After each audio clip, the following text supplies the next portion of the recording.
परमेश्वर निर्दोषों को पीड़ित किए जाने की अनुमति क्यों देता है?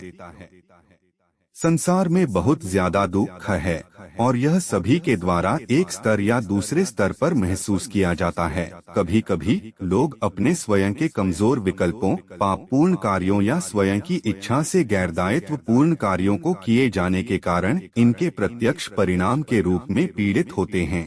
इन घटनाओं में हम की सच्चाई को देखते हैं कि विश्वासघातियों का मार्ग कड़ा अर्थात उजड़ा हुआ होता है, परंतु विश्वासघात के द्वारा पीड़ित होने वालों के बारे में क्या कहा जाए? उन निर्दोष लोगों के बारे में क्या कहा जाए जो पीड़ा को सहन करते हैं? परमेश्वर ऐसा क्यों होने देता है? बुरे व्यवहार और बुरी परिस्थितियों के बीच में और इसके विपरीत अच्छे व्यवहार और आशीष के बीच में संबंध की खोज करने का प्रयास करना मानवीय स्वभाव है।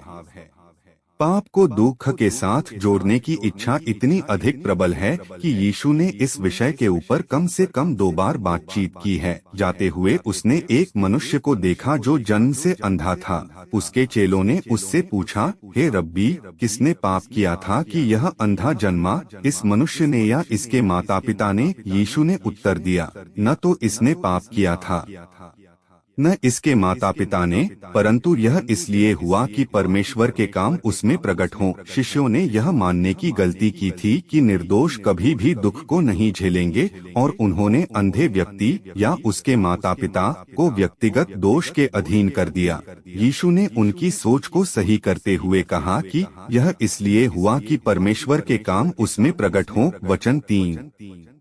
उस व्यक्ति का अंधापन व्यक्तिगत पाप का परिणाम नहीं था, अपितु उसके द्वारा दुख उठाने के लिए परमेश्वर के पास एक उच्च उद्देश्य था।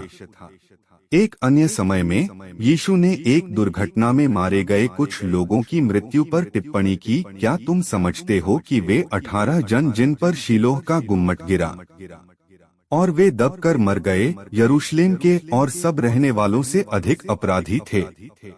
मैं तुमसे कहता हूँ कि नहीं, परंतु यदि तुम मन न फिराओगे तो तुम सब भी इसी रीति से नष्ट होगे। इस घटना में यीशु ने इस धारणा को एक बार फिर से परिभाषित किया कि त्रासदी और पीड़ा व्यक्तिगत पाप का परिणाम नहीं है। ठीक उसी समय यीशु ने इस तथ्य के ऊपर जोर दिया कि हम पाप और उसके प्रभावों से भरे हुए संसार में रहते हैं, इसलिए सभी को पश्चाताप करना चाहिए।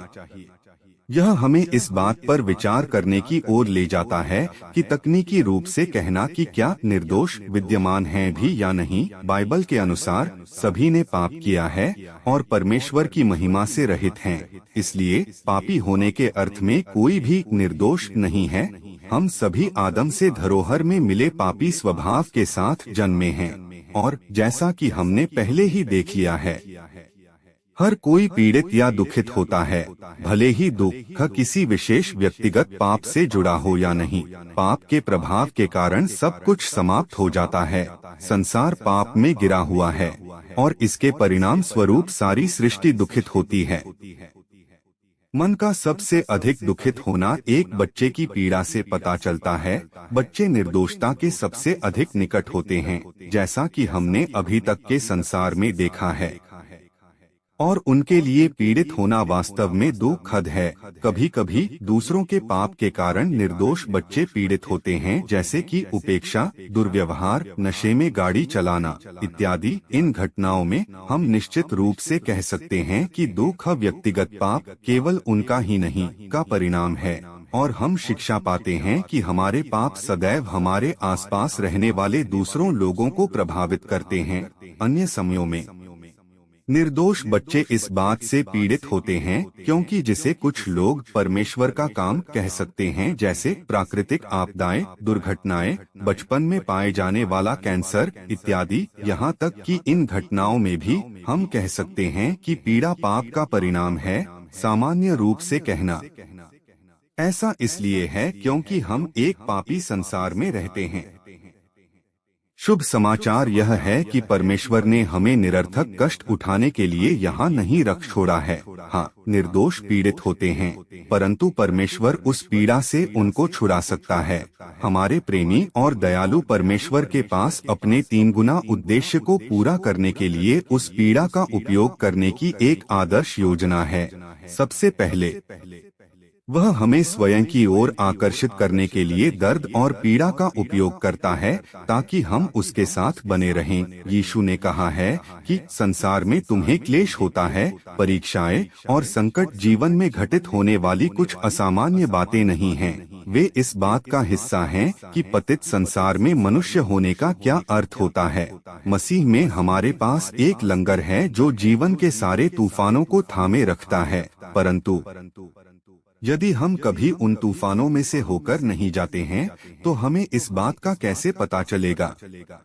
यह निराशा और दुख के समय में होता है कि हम परमेश्वर तक पहुंचते हैं, और यदि हम उसकी संतान हैं तो हम सदैव उसे वहां पाते हैं जो हमें विश्राम देने के लिए प्रतीक्षा कर रहा है और हमें इन सब बातों में थामे हुए है। इस तरह से परमेश्वर हम पर अपनी विश्वासयोग्यता को प्रमाणित करता है और यह सुनिश्चित करता है कि हम उसकी घनिष्ठता में बने रहेंगे। एक अतिरिक्त लाभ यह है कि जैसे ही हम परीक्षाओं के माध्यम से परमेश्वर के विश्राम का अनुभव करते हैं, वैसे ही हम दूसरों को उसी तरीके से विश्राम देने में सक्षम हो जाते हैं। दूसरा, वह हमें यह प्रमाणित करता है कि इस जीवन में अनिवार्य रूप से आने वाली पीड़ा और दर्द के माध्यम से हमारा विश्वास वास्तविक है। हम दुख का उत्तर कैसे देते हैं, विशेषकर जब हम गलत कामों के लिए निर्दोष होते हैं। यह हमारे विश्वास की वास्तविकता से निर्धारित होता है। जो लोग यीशु में हैं, जो विश्वास का कर्ता और सिद्ध करने वाला है, पीड़ा के द्वारा कुचले नहीं जाएंगे, परंतु वे विश्वास के साथ परीक्षा के माध्यम से सफलता को प्राप्त करेंगे, जिसकी परीक्षा आपके द्वारा की गई है, ताकि वह यीशु मसीह के प्रकट होने पर प्रशंसा और महिमा और आदर का कारण ठहरे। विश्वासयोग्य लोग परमेश्वर की ओर मुट्ठी नहीं दिखाते हैं या उसकी भलाई के ऊपर प्रश्न नहीं उठाते हैं, अपितु वे इसे पूरे आनंद की बात समझते हैं, यह जानते हुए कि परीक्षाएं यह प्रमाणित करती हैं कि वे वास्तव में परमेश्वर की संतान हैं। धन्य है वह मनुष्य जो परीक्षा में स्थिर रहता है, क्योंकि वह खरा निकलकर जीवन का वह मुकुट पाएगा जिसकी प्रतिज्ञा प्रभु ने अपने प्रेम करने वालों से की है।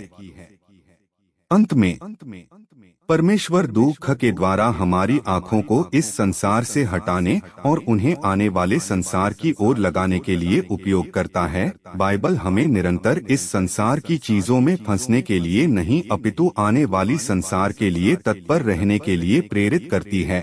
निर्दोष इस संसार में पीड़ित होते हैं, परंतु यह संसार और इसमें जो कुछ भी है वह सब बीत जाएगा। परमेश्वर का राज्य शाश्वत है। यीशु ने कहा, मेरा राज्य इस संसार का नहीं है, और जो लोग उसका अनुसरण करते हैं वे इस जीवन की बातों के अच्छे या बुरे को कहानी के अंत के रूप में नहीं देखते हैं। यहाँ तक कि हम जो कष्ट सहते हैं वे चाहे जितने भी भयानक क्यों न हो, उस महिमा के सामने जो हम पर प्रकट होने वाली है, कुछ भी नहीं है। क्या परमेश्वर सारे दुखों को रोक सकता है?